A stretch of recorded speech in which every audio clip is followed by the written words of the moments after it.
Il s'agit de Janko Conte. Son diplôme sera remis par M. Moussa Ndiaye. Avant toute chose, je remercie aussi surtout à Parcelles. Parce qu'en commençant par coach yu ñi nga xamante ne ak président Drimbol ñu war ñaan ko Souleymane Sadio ñi nga xam ne ñoo ñu formé depuis ba ñu nekk xale nekk ci école foofu bi man satisfaction bi am contentement bu rëy a rëy parce que lii moom honneur la devant tout presque 30 personnes yi ñun ñëpp ñu tànn nga si nga nekk major li moom yaakaar naa ne contentement la boo xamante ne amul ab quoi vraiment je suis très content.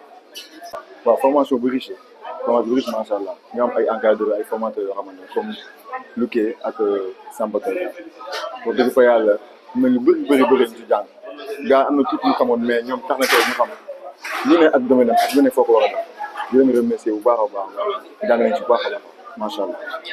waaw en fait ñun moom depuis plus de 5 ans 6 ans ñu ngi ci terrain ñun moom ci terrain lañ dëkk que ça soit si championnat que ça soit si école football parce que maa ngi lumière même daaw maa nekkoon foofu coach en junior foofu lumière waaw maa fa division régionale waaw maa nekkoon junior bi daaw dig maa nekkoon coach cadet bi aussi waaw ñun moom ci terrain nekk chaque jour ñu ngi ci terrain du changé waaw du changé moom dugg fee waaw mos naa football la mais après dama arrêté à cause d'une blessure bi nag daf ma arrêté comme football mooy sama passion te moom laa bëgg moom laa xam ne pourquoi pas ma lancer wu si milieu coaching tey loolu moo andi lii tey waaw école football Drimbol laa ne woon ma nekk Parcelles Assainies foofu laa nekkoon foofu laa defee sama lépp poussin pipi benjamin minime ba cadet fa laa ko defee non jéem ma champion parce que avant boobu fekk gars blessé na parce que dama teel a blessé depuis 2015 après cela arrêté nekk si milieu football bi quoi.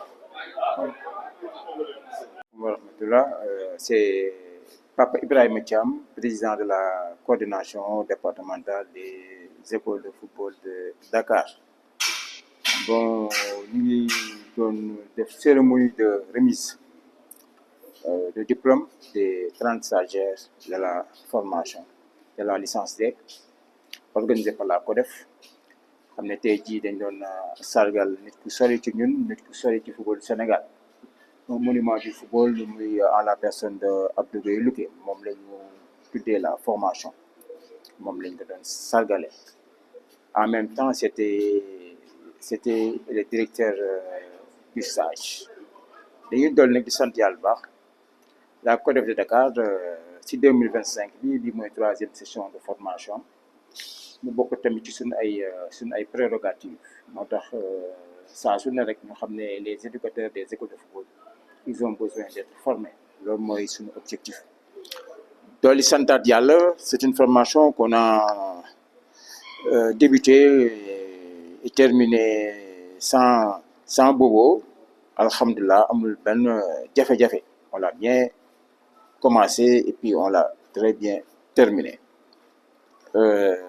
di santaat di xaar nag inchallah les échéances à venir pour la 4e session qu'on va bientôt organiser. Voilà, bon, c'est un peu ça. Bon, budget, je dirais que ça, parfois ça pose problème. Dans la mesure où la participation des stagiaires ne suffit pas, on aimerait bien avoir l'appui des autorités. C'est très important. Dans d'excellentes conditions. Mais moi, je pense que ça, même ces genres de formation en général, pourquoi pas le faire à l'avenir en interne, tout ça là, si c'est possible. Hein. Ça demande des moyens de l'âge. Voilà, des moyens de l'âge. On souhaite vraiment l'accompagnement des autorités. La formation, nous avons fait école Bassirou Diagne. Les 12 jours durant, on n'a aucun problème. Nous profitons de cette occasion de remercier la directrice qui a facilité les locaux, nous organisons dans d'excellentes conditions et également le terrain est à 500 mètres des lieux qui ont fait la théorie. Pratiquement si côté bobo on n'a pas rencontré de problème. Également, on profite de l'occasion pour remercier le maire qui nous a octroyé la salle pour que nous fassions la cérémonie de remise des diplômes. Voilà, un sentiment de plaisir, un plaisir vraiment très profond, puisque de mon vivant, me parrainer une session de formation, je crois bien que c'est quelque chose dont on doit se réjouir. Et je suis très content vis-à-vis de cette COSEF de Dakar qui a eu à penser à ma modeste personne pour m'attribuer le parrain de cette session de formation. Ouais, je vais lancer tout simplement un message pour leur dire tout simplement que je saurais compter sur eux pour que demain, que des entraîneurs de renommée puissent quand même sortir de cette promotion qui porte mon nom. Et je les encourage et je crois bien qu'ils sont suffisamment motivés et qu'ils sauront quand même prendre référence sur les entraîneurs de haut niveau pour pouvoir quand même réussir dans le métier d'entraîneur. Oui, je peux espérer compter sur eux parce que c'est des stagiaires qui, durant ces 12 jours, ont été vraiment très attentifs, qui ont fait preuve de disponibilité, de sérieux et de motivation pour pouvoir quand même exceller dans ce métier d'entraîneur.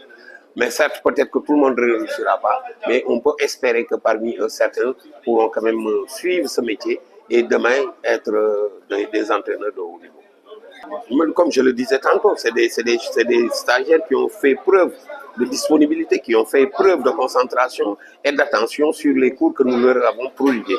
Et je crois bien que chacun d'entre eux pourra tirer profit effectivement des présentations qui ont été faites, aussi bien sur le plan théorique que sur le plan pratique.